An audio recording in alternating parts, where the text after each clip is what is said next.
오늘은 한 해를 돌아보면서 하나님이 돌보신 은혜에 감사하는 추수감사주일입니다. 우리는 매일의 삶에도 감사하지만 특별히 1년에 한 날을 정해서 감사를 위한 감사를 드리는 주일이 추수감사주일입니다. 우리가 예수님의 탄생을 축하하기 위하여 성탄 예배를 드리고 예수님의 부활을 축하하고 감사하고 기념하기 위하여 부활주일 예배를 드리는 것처럼 하나님 앞에 우리가 모든 감사를 드리기 위하여 특별히 교회가 한 날을 정해서 지키는 절기가 추수감사주일입니다. 하나님께 무한한 감사를 드리는 이 추수감사주일에 우리는 무엇을 감사하며 무엇으로 감사를 드려야 되겠습니까?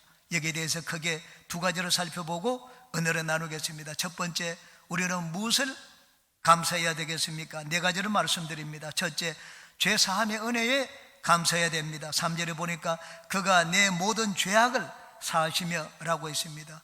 하나님의 은혜 중에 은혜는 죄 사함의 은혜입니다. 하나님과 우리 사이에 죄가 있으면 우리는 하나님을 알 수도 없고 하나님께 나아갈 수도 없습니다. 하나님과 우리 사이를 갈라놓는 것이 바로 죄입니다.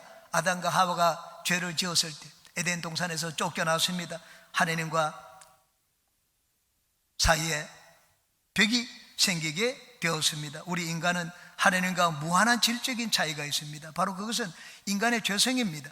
이사야 선지자는 성전에서 기도하다가 하나님의 환상을 보았습니다. 그리고는 하나님 앞에 아주 탄식을 하면서 절망적인 고백을 했습니다. 이사야서 6장입니다. 그때 내가 말하되 화로다 나여 망하게 되었도다. 나는 입술이 부정한 사람이요 나는 입술이 부정한 백성 중에 거주하면서 만군의 야훼이신 왕을 벼스미로다 하였더라. 죽었다고 했습니다. 우리 인간은 100번 죽어도 하나님 앞에 서지를 못합니다. 그런데 하나님은 우리가 하나님 앞에 떳떳이 나아갈 수 있도록 예수님의 보혈로 우리 죄를 다 씻어 주셨습니다. 우리가 예배 때마다 하나님을 찾고 기도하고 하나님께 나올 수 있는 것은 하나님이 우리의 죄를 사하여 주셨기 때문입니다. 만약에 하나님이 우리의 행한 대로 갚으셨다면 오늘도 주님 앞에 나올 수 있는 사람은 아무도 없을 것입니다. 하나님은 크신 자비와 긍휼로 우리 죄를 묻지 않으셨습니다. 우리가 회개하기만 하면 우리 죄를 눈보다 더 희게, 양털보다 더 희게 예수님의 보혈로 덮어주시고 가려주셨습니다. 죄인인데도 살아갈 수 있는 것, 이것이야말로 하나님의 은혜입니다. 뒤에 10절 이하를 보시기 바랍니다. 우리의 죄를 따라 우리를 처벌하지는 아니하시며 우리의 죄악을 따라 우리에게 그대로 갚지는 아니하셨으니 이는 하늘이 땅에서 높음같이 그를 경외하는 자에게 그의 인자하심이 크심이로다. 동이서에서 먼 것 같이 우리의 죄가를 우리에게서 멀리 옮기셨으며 아버지가 자식을 긍휼히 여긴 같이 야훼께서는 자기를 경외하는 자를 긍휼히 여기시나니 이는 그가 우리의 체질을 아시며 우리가 단지 먼지뿐임을 기억하심이로다. 하나님 우리 죄를 동이서에서 먼 것처럼 멀리 옮기셨다고 했습니다. 하나님 우리 죄를 기억하지 않겠다고 말씀을 하셨습니다. 하나님은 우리 죄에 대해서 망각하셨습니다. 그러므로 우리는 오늘도 주님 앞에 나오게 되었습니다. 우리가 매일 걱정과 두려움 없이 살아가고 있는 것은 하나님의 용서의 은혜를 입고 있기 때문입니다. 저는 집에서 강아지를 기릅니다. 그런데 우리 강아지에게서 저는 신앙적인 것을 배우는 때가 많습니다. 우리 집 강아지 미키는 잘못을 하면 항상 식탁 아래에 숨습니다. 우리는 식탁 아래에 숨으면 얘가 또 무슨 잘못을 했구나. 저와 아내는 금방 알아차립니다. 아내나 다를까 방에 주위를 둘러봅니다. 언제 갔다 왔는지 불과 3초도 되지 않습니다. 3초 사이에 방에 가가지고 그냥 대변을 볼일을 보고 온 것을 봅니다. 그러면 나와가지고 이제는 혼을 냅니다. 큰 소리로. 그러면 나오지를 않습니다. 두세 번 혼을 내다 보면은 미키가 불쌍해집니다. 아무리 짐승이지만. 그래서 이제 제가 말을 하는 태도를 바뀝니다. 미키야, 알았다, 괜찮다, 이리 나와라. 말투가 달라진 걸 알면은 애가 꼬리를 흔들면서 이제는 그 식탁 다리에서 나오는 것을 봤습니다. 우리 인간이 그와 같습니다. 죄를 지어서 불안하고 두려워 떠는 우리를 하나님은 불러줍니다. 아담아, 아담아, 내가 어디 있느냐? 나무 뒤에 숨었습니다. 불안하고 두려워서 나무 뒤에 숨었다고 했습니다. 나오라고 하나님이 말씀을 했습니다. 얘야, 내 잘못을 다 용서한다. 이리 나오너라. 우리는 하나님의 그 부드러운 음성을 듣기 때문에 오늘도 우리는 감사하고 기쁜 마음으로 주님 앞에 나와서 하나님을 예배하고 있습니다. 하나님이 우리의 행한 대로 갚지 아니하시고 예수님의 보혈로 우리의 죄를 널리 용서하셨기 때문에 오늘도 우리는 주님 앞에 담대하게 나오게 되었습니다. 그러므로 우리는 무엇보다도 하나님의 죄 사함의 은혜에 감사하는 우리 모두가 되시기를 바랍니다. 두 번째, 치료와 건강을 주신 은혜에 감사해야 됩니다. 3절 뒷부분입니다. 내 모든 병을 고치시며 라고 했습니다. 예수님은 우리의 병을 고치시는 하나님이십니다. 올 한 해를 돌아볼 뿐만 아니라 여러분의 인생을 한번 돌아보시기 바랍니다. 하나님은 나의 병을 고치시고 나에게 건강을 주신 분이심을 우리는 다 체험하여 알고 계실 것입니다. 제 인생을 돌아볼 때 하나님은 저의 병을 많이 고쳐주셨습니다. 하나님은 저의 치질을 완전히 고쳐주셨습니다. 병원에서 3번이나 수술을 했는데 4번 재발을 했습니다. 그런데 예수님을 믿고 난 다음 하나님의 그 치질을 고쳐주셨습니다. 저희 눈을 고쳐주셨습니다. 저는 라식 수술을 하고 난 다음에 노안이 훨씬 더 깊어졌습니다. 아주 두꺼운 볼록 렌즈 안경을 썼습니다. 매일 아침에 시간 날 때마다 책상에 앉아서 하나님 앞에 기도했습니다. 안경을 끼지 않고도 성경을 볼 수 있게 해달라고 했습니다. 6개월쯤 지난 뒤에 돋보기 안경을 벗고 성경을 볼 수 있는 은혜를 베풀어 주셨습니다. 브라질에 있을 때는 무릎 관절에 뼈가 부러졌습니다. 의사는 기부술을 하지 않으면 6개월이 지나도 무릎이 아물지 않는다고 했습니다. 그런데 송구영신 기도회 기간이었기 때문에 기부술을 할 수가 없었습니다. 하나님께 저희 잘못을 회개했습니다. 그리고는 뼈가 붙도록 기도했습니다. 참으로 신기하고 놀랍게도 그 다음날 뼈가 붙었습니다. 이 일이 있은 뒤에 한 달 만에 4명의 뻐뿌려진 사람이 와가지고 뼈가 붙는 기적을 하나님이 베풀어 주셨습니다. 저는 지금도 약한 부분이 있으면 기도합니다. 성도들이 약한 부분이 있으면 기도합니다. 병을 고치는 하나님에 대한 확신을 가지고 기도합니다. 여러분, 병을 고치시는 하나님을 믿고 그 은혜를 더욱더 구하고 감사하는 여러분 되시기를 바랍니다. 병 고침과 함께 건강을 주신 하나님께 감사해야 됩니다. 아팠다가 낫는 것보다 아프지 않는 것이 훨씬 더 감사할 일입니다. 병 고침의 은혜를 체험하기 위하여 우리는 일부러 병이 들고 아플 필요가 없습니다. 아프지 않고 병들지 않으며 건강한 육체를 주신 것을 우리는 더욱더 감사해야 됩니다. 병 고침 받은 분은 병 고침을 주신 하나님께 감사하고 아프지 않은 분은 건강을 주신 것으로 더 큰 감사를 드리는 우리 모두가 되시기를 주님의 이름으로 축원합니다. 세 번째, 위기에서 건져주신 하나님께 감사해야 됩니다. 4절입니다. 내 생명을 파멸해서 속량하시고, 우리는 인생을 살면서 벼랑 끝에 선 것 같은 그런 체험을 다 한두 번씩은 해보았을 것입니다. 하나님, 지금 나를 도와주셔야지 않으면 나는 죽습니다. 그렇게 고백을 한 때가 있었을 것입니다. 다윗은 그런 경험을 여러 번 했습니다. 사울 왕에게 포위를 당하여 이제는 완전히 붙잡힐 그런 위기에 처했습니다. 너무나 급하게 하나님 앞에 기도했습니다. 갑자기 전령이 왔습니다. 사울 왕에게 전령이 와서 블레셋 군대가 쳐들어왔으니까 큰일 났습니다. 눈앞에 있는 동안에 든 쥐였지만은 그 다윗을 두고 사울은 군사로 돌려서 황급하게 돌아갔습니다. 블레셋의 망명을 가서도 죽을 뻔한 위기를 만났습니다. 그렇지만 하나님의 그 위기 가운데서도 건져주셨습니다. 하나님, 다윗은 자신의 인생을 죽음의 위기에서 건져주신 하나님의 은혜를 여기서 송축하고 있습니다.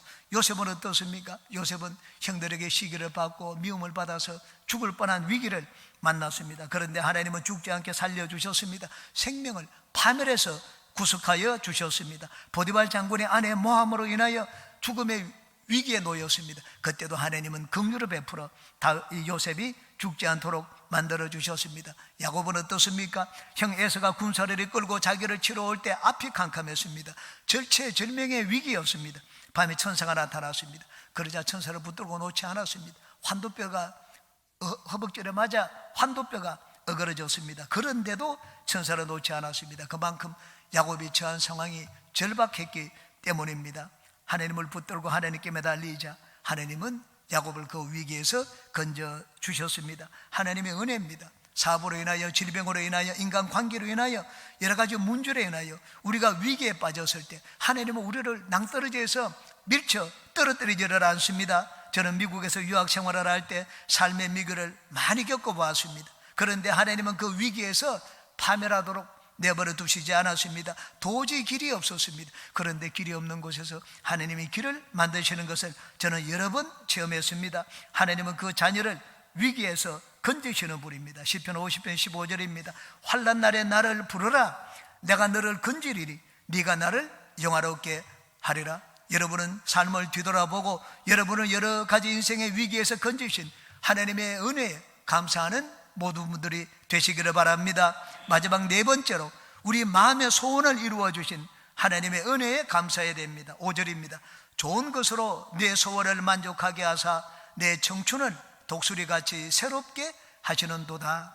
꿈과 소원은 우리 인생의 에너자이저와 같습니다. 꿈이 있기 때문에 사는 것이 의미가 있고 꿈이 있기 때문에 살아가는 이유가 있습니다. 사람은 꿈을 먹고 사는 동물입니다. 꿈이 있기 때문에 우리는 넘어져도 다시 일어섭니다. 좌절해도 절망하지를 않습니다. 하나님이 우리 인생에 복을 주실 때 무엇보다도 우리에게 먼저 꿈을 심어주십니다. 빌립보서 2장 13절입니다.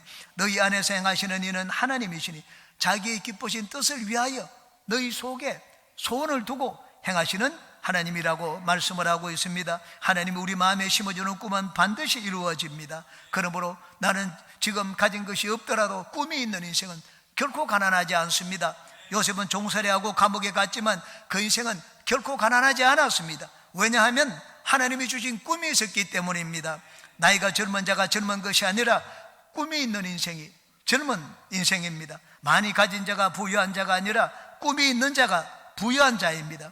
하나님은 우리에게 성령을 주셔서 꿈을 꾸며 살도록 만들어 주셨습니다. 그러므로 여러분은 성령을 주신 하나님께 감사하며 성령 안에서 꿈과 소원을 주신 하나님께 감사하시기 바랍니다. 하나님은 이 모든 것들을 우리에게 은혜로 주셨습니다. 은혜로 주셨다는 말이 무슨 말입니까? 우리가 받을 만한 가치도 없고 자격도 없는데 그저 주셨다는 말입니다. 이런 은혜를 입었으니 우리가 하나님 앞에 무엇으로 감사해야 되겠습니까? 이제 두 번째, 하나님 앞에 감사해야 될 것 네 가지를 말씀을 드리겠습니다. 첫 번째, 영혼으로 감사해야 됩니다. 한번 따라 하시기 바랍니다. 영혼으로 감사하자.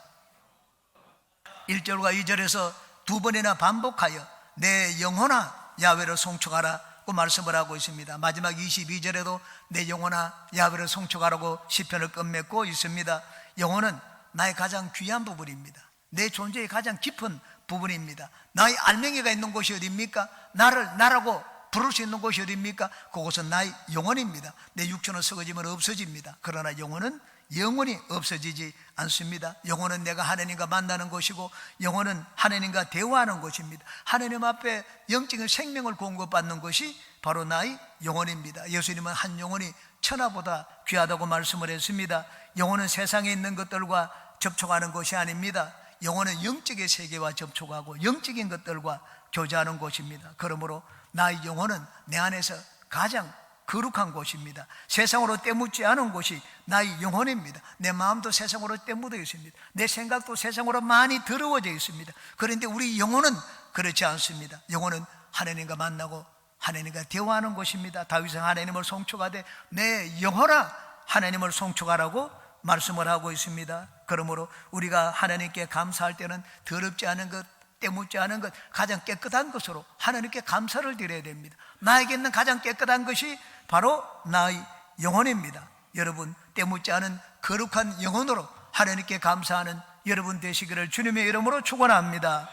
두 번째, 마음으로 감사해야 됩니다. 한번 따라 하시기 바랍니다. 마음으로 감사하자. 마음은 기쁨과 즐거움의 처소입니다. 그러므로 마음으로 감사하라는 말은 기쁨과 즐거움으로 하나님 앞에 감사하라는 말입니다. 여러분이 누구에게서 값진 선물을 받으면 어떻겠습니까? 입술에 미소가 저절로 생겨서 입꼬리가 귀에 걸릴 것입니다. 하나님이 우리에게 주신 선물이 과연 어떤 선물입니까? 이 세상에 사람들이 주는 선물과는 비교가 되지 않는 기쁨이 넘치는 선물입니다. 하나님이 방금 우리가 앞에서 본 이 네 가지 은혜를 우리에게 값없이 베풀어 주셨습니다. 그런 은혜를 받았는데 우리가 그냥 덤덤하게 있다면 우리는 잘못된 인생을 사는 것입니다. 우리는 하나님의 은혜에 너무 익숙하면 안 됩니다. 우리는 하나님의 은혜를 너무 값없이 너무 많이 받기 때문에 하나님의 은혜에 그냥 덤덤하게 그냥 무반응 상태를 보이는 경우가 많습니다. 우리는 일생에서 너무나 많은 은혜를 값없이 누리고 있습니다. 보는 것이 하나님의 은혜입니다. 듣는 것이 하나님의 은혜입니다. 걸어다니는 것이 하나님의 은혜입니다. 공기도 하나님의 은혜고 햇빛도 하나님의 은혜입니다. 너무 많은 은혜 속에서 살기 때문에 우리는 은혜가 은혜인 줄도 모르고 감사도 제대로 드리지 않고 살고 있습니다. 그런데 우리는 우리가 누리고 있는 것들을 조금만 상실해도 내가 이전에 얼마나 큰 은혜 속에서 살았느냐 하는 것을 깨닫게 됩니다. 이지선 양의 이야기를 여러분이 잘 알고 있을 것입니다. 2000년도에 집에 가다가 도서관에서 공부하고 집에 가다가 음주운전자의 차에 부딪혔습니다. 55% 3도 중화상을 입고 7개월 동안 11차례나 수술을 받았습니다. 3도 화상을 입은 자기 얼굴을 보기가 싫었습니다. 죽고 싶었습니다. 우울증을 갖게 되었습니다. 자살하고도 싶었습니다. 그런데 그런 고난 가운데 하나님의 뜻을 깨달았습니다. 좌절감과 패배감과 열등의식에서 벗어났습니다. 그리고는 지선아 사랑해 라는 책을 썼습니다. 그런 그 책에서 말하기를 모든 것을 다 읽고 난 다음에 내가 이전에 얼마나 하나님의 큰 은혜 속에서 살고 있었느냐 하는 것을 깨닫게 되었다고 말을 했습니다. 그 책에 있는 한 부분입니다. 짧아진 8개의 손가락을 쓰면서 사람에게 손톱이 얼마나 중요한 것인지 알게 되었고 1인 10역을 해내는 엄지손가락으로 생활하고 글을 쓰면서 엄지손가락을 온전히 남겨주신 하나님께 감사했습니다. 눈썹이 없어 무엇이든 여과 과정 없이 눈으로 들어가는 것을 경험하면서 사람에게 작은 눈썹이 얼마나 필요한 것인지를 알았고 막대기처럼 되어버린 오른팔을 쓰면서 왜 하나님이 관절이 모두 구부러지도록 만드셨는지 깨달았습니다 라고 했습니다. 내 몸의 모든 지체를 매일 매 순간 사용하며 살았기 때문에 정상적인 내 몸이 하나님의 은혜인 줄 모르고 지내왔습니다. 그런데 사고를 당하고 난 뒤에야 내 몸에 있는 모든 것들이 하나님의 은혜라는 것을 깨닫게 되었습니다. 우리는 예배 시작 때 송축해 내 영혼이라는 찬송을 불렀습니다. 그 찬송의 2절 가사가 이렇습니다. 노하기를 더디하시는 주 그의 크신 사랑 넘치네 주의 선하심 내가 노래하리 수많은 이유로 나 노래하리. 주의 사랑을 내가 노래하리 수많은 이유로 내가 노래하리 라고 되어 있습니다. 우리말은 감흥이 적습니다. 영어 노래에는 수많은 이유가 만 가지 이유라고 되어 있습니다. 이 송축의 내용의 부제가 만 가지 이유입니다. 우리는 하나님 앞에 감사해야 될 만 가지 이유가 있다는 것입니다. 저는 하나님 앞에 감사해야 될 만 가지 이유가 있습니다. 여러분은 어떻습니까? 하나님께 감사해야 될 만 가지 이유가 없습니까? 오늘은 추수감사주일입니다. 왜 이 날을 특별한 날로 삼아서 감사합니까? 우리가 하나님 앞에 감사해야 될 1만 가지 이유가 있기 때문입니다.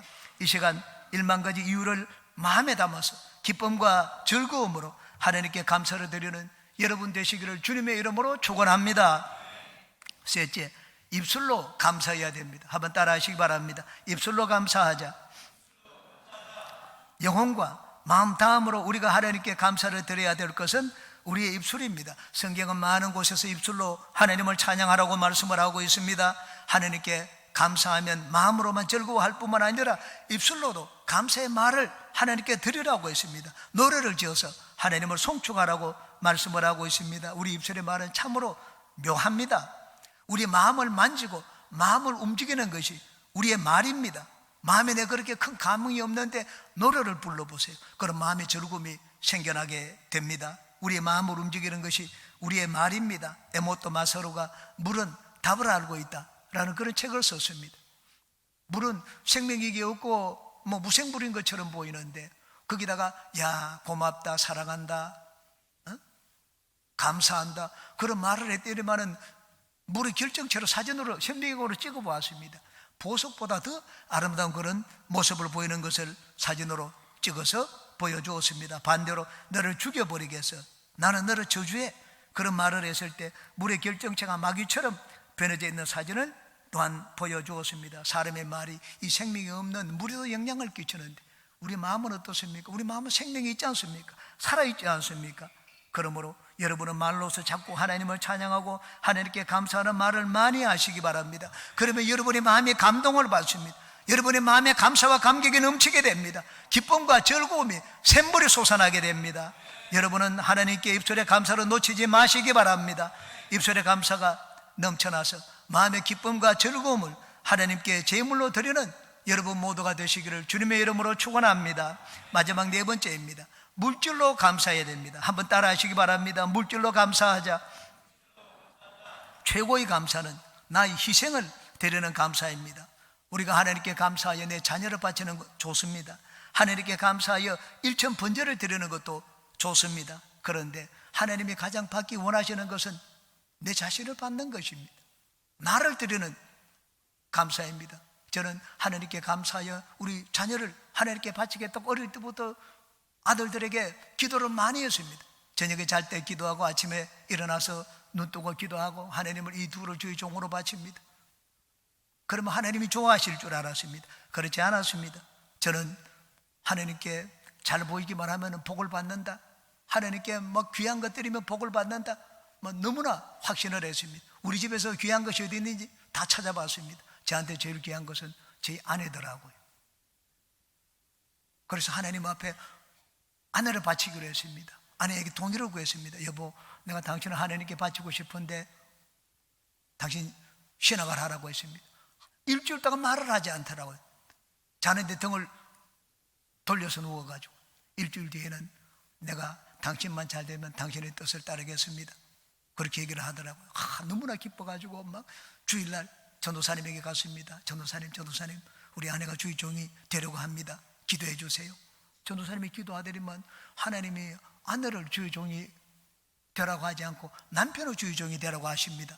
그렇게 얘기를 했습니다. 그런 그때부터 저는 집에서 주의 종에 대한 얘기를 입 밖에 내지 않았습니다. 왜냐하면 나를 바치기가 싫었기 때문입니다. 내 꿈은 다른 것이었기 때문입니다. 내 자신을 희생하여 바치는 것이 싫었기 때문입니다. 아내를 그냥 희생하면 그 덕분에 내가 잘 된다고 생각해서 아내는 바치고자 했습니다. 여러분, 하나님이 나에게 받으시기 원하는 감사는 나의 희생입니다. 봉사를 해도 희생이 없는 봉사는 하나님이 기뻐하시지 않습니다. 감사는 나의 희생을 드리는 것입니다. 희생이 있는 곳에는 하나님의 가품이 있습니다. 제가 여의도에 있을 때 어느 추수감사 주일날이었습니다. 그때는 제가 할 수 있는 막 최선의 감사를 드리고 싶었습니다. 아내에게 얘기했습니다. 여보, 통장에 있는 돈을 다 찾아오라고 했습니다. 여러분, 목사가 무슨 돈이 있겠습니까? 통장에 있는 돈을 다 찾아도 100만 원도 되지 않았습니다. 몇십만 원밖에 되지 않았습니다. 저는 그 돈을 저와 아내와 아이들을 돌보신 감사 헌금으로 드렸습니다. 한 주일 내내 감사와 감격의 눈물로 보내었습니다. 그러고 난 다음 며칠이 지났습니다. 제가 드린 물질의 양은 보잘것없었지만 하나님께 감사하고픈 마음을 내가 가진 모든 것으로 드렸다는 생각이 들죠. 하나님의 위로와 감격이 제 마음에 적셔왔습니다. 그런데 며칠이 지났습니다. 하나님은 드린 것에 10배가 되는 돈을 저에게 갚아주셨습니다. 여러분, 하나님은 참으로 정확한 분입니다. 하나님은 정확한 분입니다. 하나님은 확실하신 분입니다. 성경은 말씀을 합니다. 감사로 나를 영화롭게 하는 자에게 내가 하나님의 구원을 보일 것이라고 말씀을 했습니다. 여러분은 1년에 한 번 최고의 감사를 드리기 위하여 마련된 이 추수감사주일에 여러분이 가진 모든 것을 가지고, 여러분이 가진 최고의 것을 가지고 주님께 감사하는 모든 분들이 되시기를 주님의 이름으로 축원합니다.